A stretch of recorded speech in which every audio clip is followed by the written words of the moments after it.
A car so small, Ferrari Enzo bought it just to feel humble. A car so cheap that your dad's secretary could buy it. A car so good that it won rallies against machines that were triple its horsepower. This is the story of one of the world's most important cars, the Mini. In 1956, an international conflict erupted over the Suez Canal, a waterway in Egypt.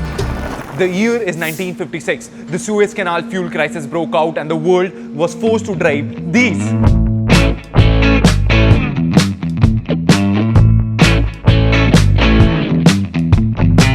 These were called the bubble cars and they were terrible.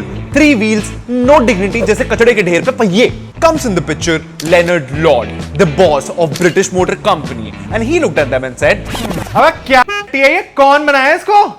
ये 3 पहिया अबे e rickshaw कौन छोड़ गया सड़कों पे? निकालो इसको सड़कों से भाई. So Leonard Saab decided to replace these toy cars with a better looking toy car. And the Isigonis guy that he called? He was a British Greek genius called Sir Alec Isigonis. The brief given to Alec was pretty much impossible. Fit 4 adults, use an existing engine, use minimum fuel and keep the car under 10 feet long. And also do it within 2 years. और आजकल के manufacturers 10 साल लगा देते हैं गाड़ी बनाने में और उसके बाद भी infotainment system कर देते हैं. Before this, every car used to have their engine long ways. But Isigonis said no, we are going transverse. Sideways engine, front wheel drive and the gearbox literally in the engine oil. The result? 80% of the car's floor space went to the passenger and luggage. Wheels pushed to the extreme corners of the car and somehow 4 people fit in a car that was a little over 3 meters long. मतलब इतना, इससे थोड़ा ज़्यादा. For reference, a Fortuner is longer than 2 Minis put together.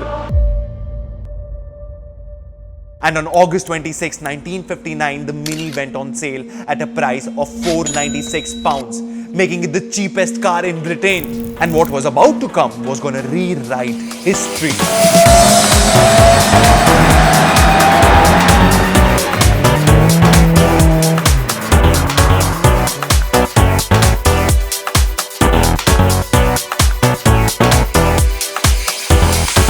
John Cooper, Formula 1 constructor, race car builder and a professional fast man. He looks at the Mini and goes, इस मार्च इसके डब्बे को race कराऊंगा मैं, सड़क से उड़ा के स्टार बना दूंगा. But BMC said no. तो John ने बोला please, BMC ने बोला no. John ने बोला please, and this went on again and again until BMC finally said okay. And in 1961, the Mini Cooper was born, and this was about to change the history of motorsports. The Monte Carlo Rally, the most prestigious rally in the world, and the Mini wins it. Beats competitors that had thrice the horsepower in a car that legit looked like a shoebox. But 1966, that's the year everybody was gonna remember. The Mini secures first, second, third and fourth positions at Monte Carlo. And the French officials disqualifies all the 4 Minis apparently due to illegal lighting. And everybody thought that was dodgy as hell, which it was. The French public booed, the British press went berserk, and the Mini's legend became untouchable. And here's the thing about being robbed. Imagine being so good that the opposition had to cheat to beat you. Brother, you already won. Meanwhile, back on the streets, the Mini was having a complete different movement. It's the 1960s. London is swinging. Culture is exploding and the Minis are somehow everywhere. The Beatles, all of them had a Mini. Steve McQueen, the coolest person to ever live, had a Mini. The royal family, all of them had a Mini, and your dad's secretary also had a Mini. But things were about to change for the Mini. In the coming years, BMC gets acquired by British Leyland, and then British Leyland gets acquired by Rover Group, and in 1994, the Rover Group gets acquired by BMW. And BMW was here to make a change and give the Mini a complete new makeover. BMW said, screw the middle class. We're gonna make the Mini more premium, give it more features, a bigger engine, and a bigger price tag. And the new Gen Mini launched in 2001. And guess what? The people loved it. But after 25 years, this Cooper S behind me is what defines Mini today. But is it as good as it used to be? Does it drive as well? Or is it just a wannabe car trying to mask itself behind the legacy of a real Mini? A Mini is supposed to have round headlights. Check. A cheeky compact stance. Check. A round central speedo. Check. But wait, a Mini is supposed to be Mini. This is not Mini. Yet, It feels right somehow. It looks bigger in person, but yet is mini, just like the thing in my pants. ये तो मेरी बेइज्जती होगी भाई.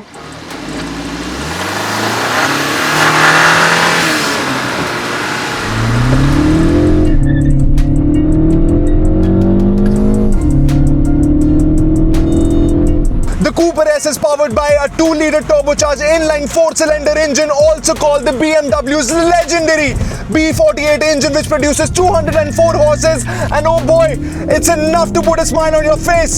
0 to 100 in 6.6 seconds paired to a 7-speed transmission which doesn't let the car down. The chassis feels so nimble, a steering which is very light at low speeds but weighs up so nicely at high speeds.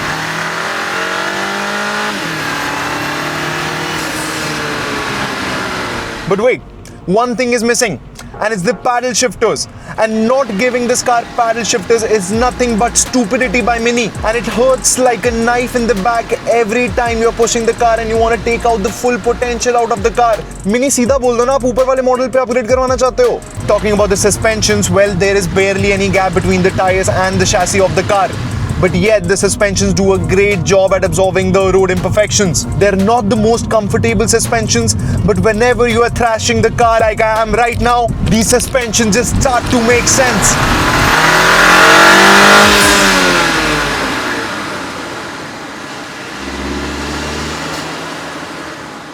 The interior is not my favorite place to be. Not saying that the material used are of bad quality or it doesn't look pretty, but this car has fallen prey to the modern fraud that the manufacturers do today, which is put everything in one screen, including the instrument cluster. Why? Just give buttons. I mean, the screen itself is amazing. Amazing graphics, amazing display, amazing everything. But why do I need to go through hell while driving for something that a button could easily solve? And why take out the instrument cluster? उसने क्या बिगाड़ा तुम्हारा? क्यों बनना है फालतू में cool brands को? इनकी बुद्धि बटन हो गई है भाई. और ये सिर्फ मिनी की बात नहीं है, सारे ब्रांड्स की है. But let's get back to reality now. This Mini behind me costs 45.5 lakhs. A Mini was never supposed to be this expensive. A Mini was supposed to be affordable that could literally do everything. So when BMW and Mini ask for 45 lakhs from your pocket, you start to evaluate. What do you get for the similar price? You get a Golf GTI and a Skoda Octavia RS. And they beat this car in terms of practicality, engine, 0 to 100 time, and almost everything. But somehow, the Mini manages to stand out. Because none of these cars give you the fun in the corners that a Mini does. None of these cars get you the attention on the road that a Mini gets. And last, the Cooper S makes you feel absolutely, unjustifiably, irrationally alive.